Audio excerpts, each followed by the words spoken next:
meus flores, tudo bem com vocês? Espero que estejam bem. Como tem passado? E aí, chegou ao fim mais uma edição do Big Brother Brasil.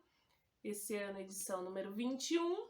E faz murrinho, Gil! Fiquei muito triste que ele saiu, não queria. Pra mim acabou já a edição, pra mim o Gil é campeão e pronto, fim de papo. Mas no vídeo de hoje a gente não vai conversar sobre o Gil em específico. Nós vamos falar algumas questões, na verdade 5 questões que eu vou tentar explanar de alguma forma. 5 pautas raciais que é importante a gente discutir que aconteceram no Big Brother Brasil 21.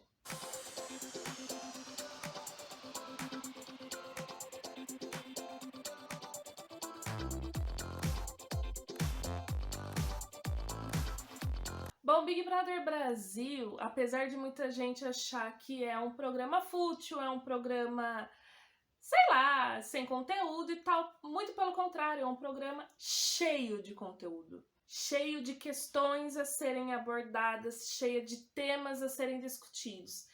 E essa edição eu até disse num vídeo no comecinho do BBB, vou deixar o link do vídeo aqui, em que teve uma briga em específica, uma discussão em específico, em que era a Lumena com o Caio e eles estavam brigando e tal, era uma pauta lá. E depois daquele vídeo eu iria gravar outros vídeos para pautar, para falar sobre outros assuntos. E eu acabei desistindo. Naquele mesmo vídeo eu falei, que elenco chato, que elenco ruim, não gostei, mas tudo bem. Falei, vamos pautar. Mas aí me deu uma preguiça, eu falei assim, não, deixa quieto, deixa o programa passar. O programa foi ficando cada vez mais pesado, foi ficando difícil de assistir. E foram acontecendo coisas, uma galera foi saindo e foram acontecendo outras coisas. Mas o que eu queria deixar enfatizado aqui nesse vídeo é que, apesar de muita gente achar uma coisa super fútil e super desinteressante, ali é um resumo da sociedade. Isso eu já falei várias vezes em outros vídeos comentando sobre o Big Brother. E que é algo tão atual, tão recente como foram as pautas abordadas no BBB 21, quanto a questão racial e assim a questão da deturpação da luta ou sabe, virar a engrenagem para o lado contrário. A gente estava caminhando para a luta num sentido e essa edição fez a luta virar para outro sentido, mas muita gente viu que realmente estava indo para esse sentido oposto, o que causou a revolta, o cancelamento na internet e a eliminação, Carol Conká, Nego Di, a Lumena, próprio Projota, enfim. Mas, ao mesmo tempo, tem pessoas que já pensavam muita porcaria ao nosso respeito, sabe? Pessoas negras. Oi! O Brasil, a nossa sociedade sempre pensou coisas negativas sobre nós. Esse Big Brother talvez enfatizou essas pessoas pensarem mais coisas negativas sobre nós. E ao mesmo tempo fez com que pessoas vissem o outro lado e falassem assim, nossa vida, gente, não é por aí que se anda, não é esse caminho que tem que seguir. Enfim, vamos conversar então um pouquinho.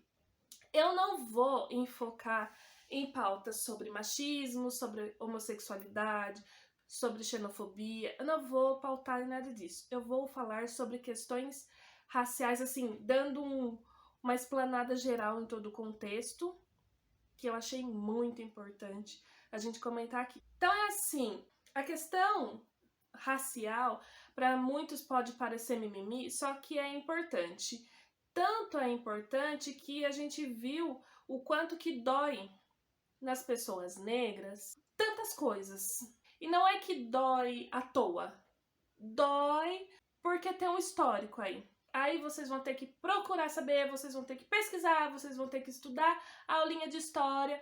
Tem vídeos aqui no canal Amiga Flor, lindos, maravilhosos. Tem uma playlist completa sobre consciência negra. Ah, falando nisso, já se inscreveu no canal? Se inscreva no canal, deixa seu like nesse vídeo e maratona o canal. Tem muito conteúdo, principalmente conteúdo sobre consciência negra. Enfim, Aí, dói muitas coisas em nós. E o que a gente percebeu? O ano passado, quando a Thelma ganhou o Big Brother, foi assim, uma coisa emocionante. Também tem vídeo no canal aqui do dia que ela ganhou e eu super feliz falando sobre representatividade, o quão importante foi a Thelma ter ganhado o Big Brother Brasil 20. Fiquei emocionada, chorei. E isso representa muito pra nós, porque nós, meninas negras, a gente não se via na televisão, em reality, a gente não se via sempre sendo a amiga, sempre sendo o apoio, sempre sendo a força da pessoa, e a pessoa em si, whatever quem fosse, que ganhava, que era representativo, que era o interesse, que é o comercial, entendeu? Então, a Thelma ter ganho foi, assim, um avanço para nós gigantesco. Ela ganhou, e as pessoas que entraram nesse ano se acharam no direito de, ok, então vamos usar isso como pauta. Já que ela ganhou, vamos começar com o primeiro ponto desse vídeo pra gente analisar, pra gente pensar. A separação étnica que aconteceu lá no começo do programa com o Lucas. A Globo não mostrou muito, mas lá com a Kerline, lá no começo, ele ofendeu muito ela lá na festa lá. E teve duas questões. Primeiro teve a questão da festa em si, que ele queria separar os grupos. Por quê? Porque a gente sempre se viu numa posição de que os brancos vão ter coisas no nosso lugar ou na nossa frente. Sempre. Só por ser brancos. O que ele fez foi justamente o oposto disso. Ele falou assim, então vamos se aliar aos pretos da casa para tirar os brancos, porque daí no final não vai ter escolha, vai ser um preto que vai ganhar. Só que não é assim, gente. Se a gente busca por igualdade, claro que não estamos numa sociedade igual. Não estamos. Mas se buscamos por igualdade, como que você vai propor a separação num programa que é por quem ganha é quem sabe jogar lá dentro e aqui fora? Quem ganha é quem tem o melhor discurso, a melhor lábia. Não dá, gente. Então ele fez uma coisa muito errada. Aconteceu todo aquele BO, depois isso desencadeou várias coisas por causa dessa atitude primordial do Lucas. E, querendo ou não, os outros, apesar de julgarem e apontarem muito o dedo pro Lucas, também queriam a mesma coisa. E eles foram dando essa deixa ao longo do programa. Eles se juntaram entre si e tal. E eles davam essa deixa também de que ia ser preto, que ia ganhar, que ia ser isso, que ia ser aquilo. Olha, a Thelma ganhou, então a gente vai ganhar. Eles usaram da nossa luta para mostrar, olha, a gente vai só porque nós somos negros. E não tem que ganhar só porque somos negros. O ser negro tem que ser motivo de orgulho. Olha, um negro chegou lá, apesar de todas as diversidades, de tudo que aconteceu, ele chegou lá. E não é isso que esse elenco nos mostrou, né? E eu queria também enfatizar uma parte que lá atrás, quando teve a briga do Lucas com a Kerline, o Lucas ficou muito doído com a Kerline, porque a Kerline soltou que, mas e se eu quisesse ficar com o Cupido e tal? E ele já achou que ela tava gostando dele, na verdade ela tava zoando e tal, e ele ficou ruim, enfim, um monte de coisa. Eu só queria ir para esse lado e falar assim, por mais que muita gente possa achar que é mimimi, é que esse tipo de ação, esse tipo de atitude desperta em muitas pessoas negras, talvez as novas gerações não vivam isso, de dor, porque assim, é difícil para nós negros alguém olhar pra gente. Não é que é difícil, olha, mas depende que tipo de olhar. Às vezes é um olhar sexualizado, animalesco, sabe? Às vezes não leva para um olhar de, olha, eu gosto de você, pessoa, entendeu o que eu quis dizer? Então, aquela dor, apesar dele ter sido muito assim, muito doído, é uma dor genuína que remete a lá atrás, que é uma dor que a gente entende no nosso meio. Não tô culpando a Kerline, não é culpa dela. Ela zoou, mas assim, será que era necessário aquele tipo de brincadeira? E depois, na casa mesmo, outras pessoas ficaram falando sobre a questão de ser cupido e tal, parari parará. Ainda falando dessa questão da separação, eu preciso comentar da Carol Conká, que é um desserviço? Eu acho que eu não preciso comentar sobre ela, né? Ai, pra quê? Ai, pra quê? É um desserviço a nossa luta toda. Ela... Ai, eu não preciso. A internet já fez por si só. Carol Conká, ela já se fez por si só, né? O Nego Di também é outra pessoa que vive das mídias e ele cresceu vendo que o estereótipo, ele cresceu vendo que a piadinha tem graça e dá dinheiro, dá resultado, as pessoas riem. Então ele só é reflexo de um racismo estrutural. Ele mesmo fala, eu sou racista, sou machista, sou isso, sou aquilo. Ele fala isso. E ele realmente é, e é pesadão, sabe? Igual a nossa amiga Lumena, que também é outra. É uma pessoa estudada e ela fez justamente o contrário do que gostaríamos que fosse feito. Ela justamente ativou a chavinha do você é isso, aquilo e tal, oprimindo, sendo que ela sempre foi a oprimida. Gente, não é assim. A gente não precisa ser professor de ninguém, mas também a gente não tem que ser escroto com ninguém. O que nós vivemos na nossa pele, as outras pessoas não vivem. Não custa explicar. Porém, ficar explicando o tempo todo enche o saco. Dá na telha. Mas eu também entendo que se as pessoas não vivem, elas não vão procurar saber.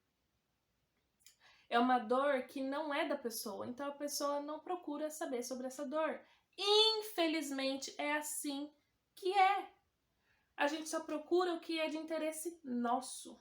A gente não procura saber o que fere o outro. Infelizmente.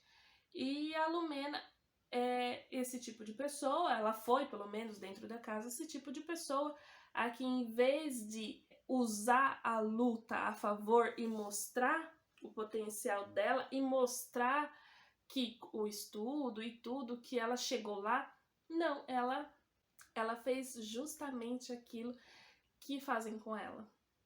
Infelizmente. Foi assim... É triste porque ela poderia agregar muito, sabe? As pessoas poderiam aprender muito com o discurso dela. Infelizmente, virou a engrenagem pro lado errado. E só para concluir também a questão da Carol Conká, por ela ser uma figura de representatividade, talvez, sim, para muitas pessoas, e por ela falar de lutas e tal, sobre a mulher no rap, a mulher negra, tal, enfim, ela acaba atraindo para ela, né? Ela é uma baita de uma influenciadora, uma baita. Infelizmente ela influenciou pro lado errado, porque aquilo que ela prega, aquilo que ela passa, não é totalmente verdade. Ela fala, eu sou a mulher, a porreta e não sei o que, e se mostrava outro tipo de pessoa. Então, assim, é complicado, porque ela é um símbolo para muitas e, infelizmente, é um símbolo negativo para muitas. Tomara que muita gente tenha percebido, e se for de coração essa mudança dela, que dizem que ela tá tendo, joia, melhor para ela e para as pessoas que seguem ela. A segunda coisa que eu quero pontuar aqui é sobre a questão da nossa autodeclaração sobre a nossa etnia. É até uma questão que eu não vou ficar falando muito, eu vou fazer em breve um vídeo falando sobre as características, novamente, das pessoas negras. É um vídeo que eu já tenho aqui no canal, que muito obrigada a todo mundo que assiste, é um vídeo que tem muita repercussão aqui no canal e tem muitos comentários.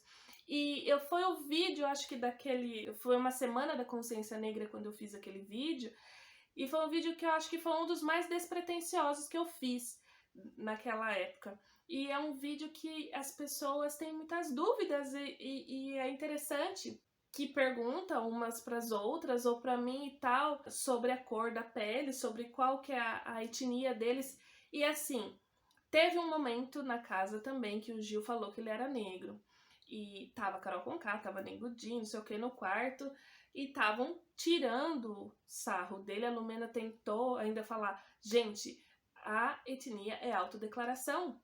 Então, se a pessoa, ela se vê, ela se reconhece em determinado grupo como isso ou aquilo, pronto. É isso que importa, não é o que os outros falam. Mas, sobre essa parte em específico, eu vou fazer um vídeo, tá, mais estruturadinho, depois um outro momento, sem ser nesse daqui sobre o Big Brother, sobre a questão racial, a questão étnica, na verdade, né? Muitas pessoas levam para a cor da pele, e eles falaram no quarto, ah, mas o Gil é aquele sujinho, sujo, negros, pretos, falando, ah, ele é sujinho. Ele se autodeclara negro, ponto final. Não interessa, tá? Não interessa. E não é sujinho, não, tá bom? Mas sobre isso a gente fala melhor depois, tá? O terceiro ponto que eu quero falar aqui com vocês sobre a questão racial que aconteceu no BBB 21 é a questão da Camila. A Camila é uma influencer digital, negra, linda, tá na final, mas ela assumiu dentro da casa um papel da negra amiga, né? Ela, por mais que teve alguns momentos que ela apareceu, ela não apareceu. Ela apareceu assim, porque precisou. Mas ela sempre esteve naquele papel de trás, sabe? Pro outro brilhar, eu tô aqui, ó, no plano de fundo. Ah, eu sou amiga, mesmo do João, eu sou amiga do João, eu sou amiga da Carla, eu sou amiga da Juliette, eu sou amiga de não sei quem, eu sou amiga, Ela sempre tava ali em torno.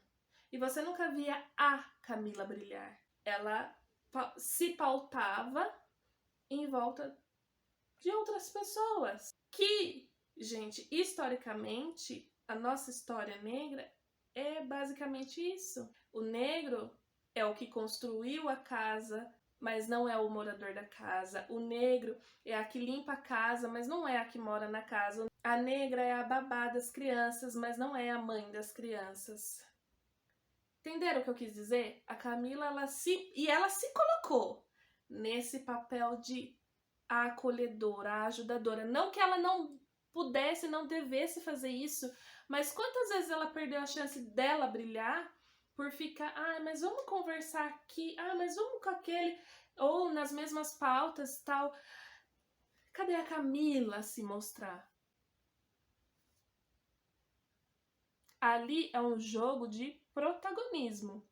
A pessoa provável que vai ganhar esse BBB é uma pessoa, apesar de eu não concordar dela ganhar, mas ela jogou com o público aqui fora.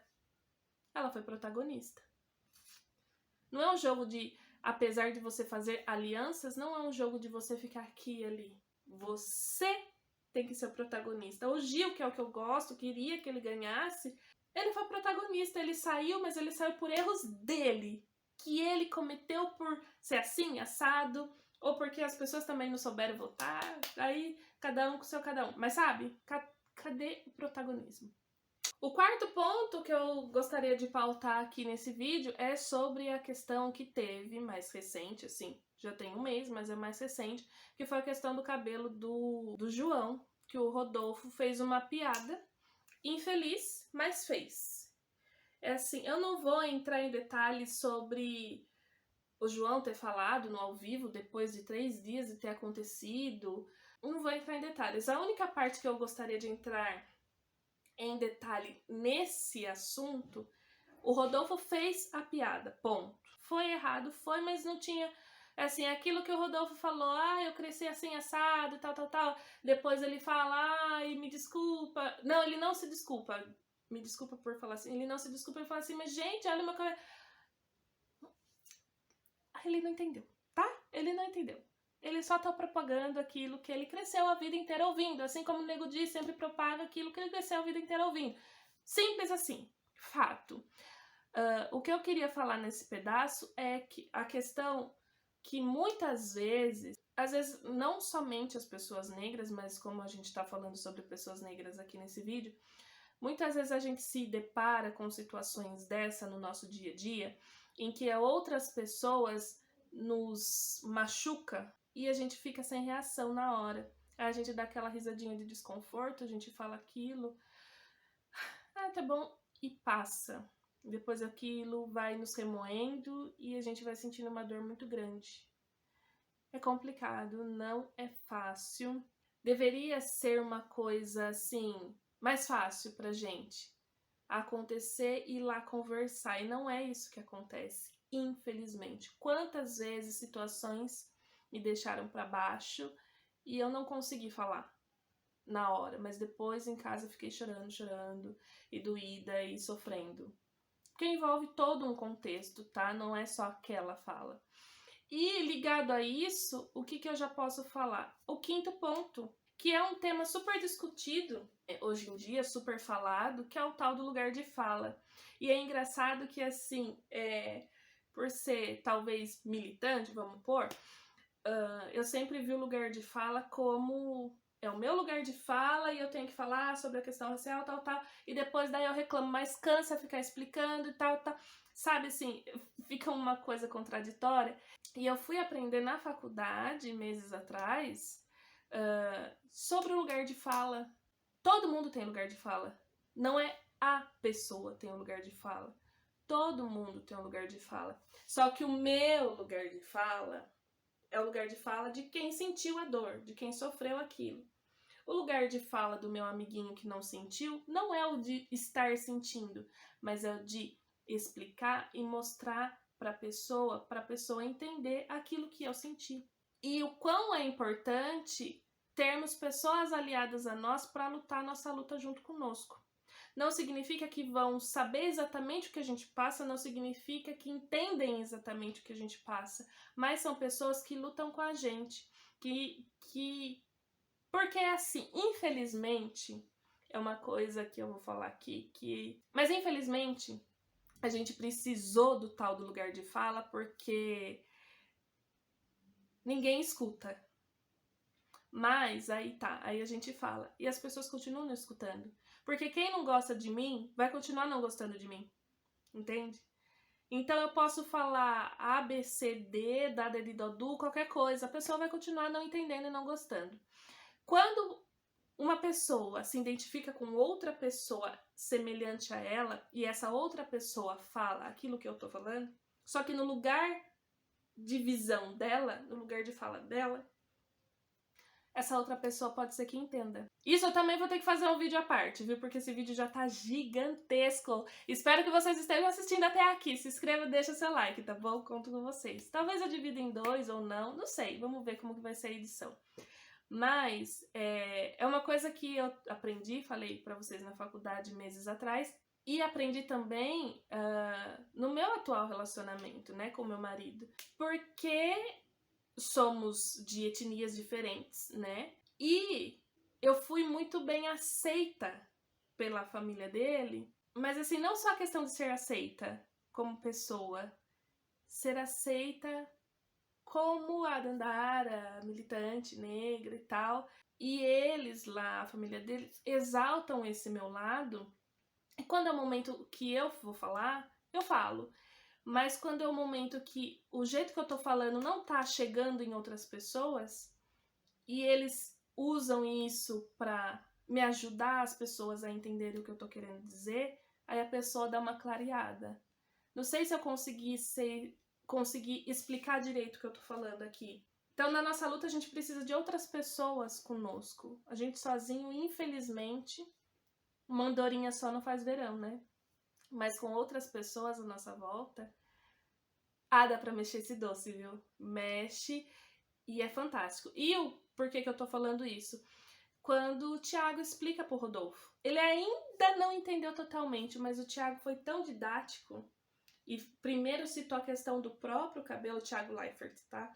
Primeiro citou a questão do cabelo dele, que as pessoas zoavam o cabelo dele e tal, aí lixa e tal, não sei o quê. Mas pro Thiago não fazia diferença alguma, porque ele pode estar com o cabelo raspado, o cabelo... qualquer coisa não faz diferença, mas o cabelo afro, armado, é um símbolo, né? A coroa é um símbolo de resistência. E a maneira como o Thiago explicou, super didática e se colocando no lugar de, olha, eu sou um homem branco falando para outro homem branco. É o lugar de fala dele. Mas ele explicou. E vendo o Thiago falar sobre a questão do cabelo e tudo, me deixou muito emocionada. Eu chorava. Eu assisti umas 2 vezes aquele discurso do Thiago e, nossa, eu chorei muito porque foi muito significativo aquilo que o Thiago falou sobre o cabelo e sobre a parte dele de entender todo aquele contexto, sabe? Foi muito importante. Então a gente precisa de pessoas que estejam conosco, para lutar conosco. Então, sobre essa questão de lugar de fala, gente, lugar de fala existe, sim, mas não é eu só tenho lugar de fala, não. Todos nós temos lugar de fala, mas é o lugar de fala do seu ponto de vista, da onde você está enxergando. Não é o lugar da onde você está sentindo, é como você enxerga. Tá? Minhas flores, o vídeo de hoje ficou enorme, pra variar. Falo pouco, né? Espero muito que vocês tenham gostado. Deixa seu like, tá? E se inscreva no canal. Vejo vocês no próximo vídeo. Espero que vocês tenham gostado. Deixa aqui nos comentários mais sobre o assunto. Eu amo conversar com vocês aqui nos comentários, tá bom? Um beijo, minhas flores. E até o próximo vídeo. Tchau!